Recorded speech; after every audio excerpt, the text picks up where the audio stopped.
स्वामी सर्वांना येत्या 20 मार्चला आहे स्वामी महाराजांचं प्रकट दिन आणि आपल्याला स्वामींची कोणतीही सेवा जर करायला लावली ना तर आपण कधीच त्यासाठी मागे हटत नाही। आणि मी तुम्हाला सांगते, आयुष्यातल्या ज्या काही अडचणी असतील, जे काही प्रश्न असतील, ज्या कोणत्या इच्छा असतील त्या पूर्ण जर करून घ्यायच्या आहेत ना तर प्रकट दिनाआधी जेवढ्या होता होईल तेवढ्या सेवा उपाय हे नक्की करा। कारण स्वामी महाराजांना फक्त आणि फक्त त्यांच्या नामस्मरणाची गोडी लागते। एवढंच त्यांना हवं की तुम्ही फक्त नामस्मरण करा। पण अजून एक गोष्ट आहे जी केल्याने स्वामी महाराज नक्कीच आनंदी होतात। ते काय तर स्वामी चरित्र सारामृताचे रोजचे 3 अध्याय पठण।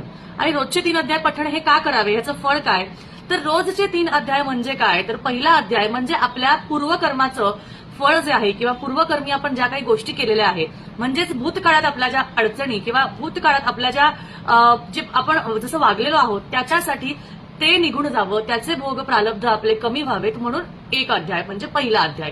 दुसरा म्हणजे आपला वर्तमान हा चांगला जावा, त्याचबरोबर स्वामी महाराजांचा आशीर्वाद, त्यांचं वरदहस्त आपल्यावर कायमस्वरूपी राहावं म्हणून दुसरा अध्याय वाचायचा, जो म्हणजे तुमच्या वर्तमान काळाशी म्हणजेच प्रेझेंट टेन्सशी निगडीत आहे।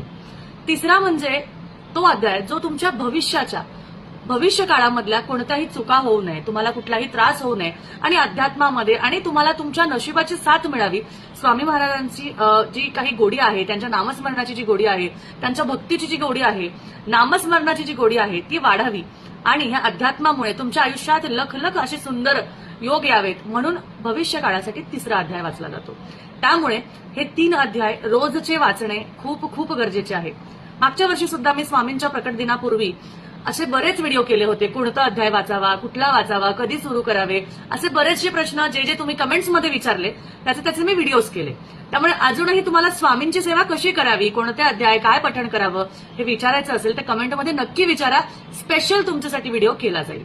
आणि तुम्हाला स्वामींची भक्ती कशी करावी, तुम्ही स्वामींची भक्ती करण्यासाठी इच्छुक आहात पण समजत नाहीये काय करावं, अशासाठी तुम्हाला जर का त्याचा व्हिडिओ हवा असेल तर नक्की कमेंटमध्ये मला सांगा।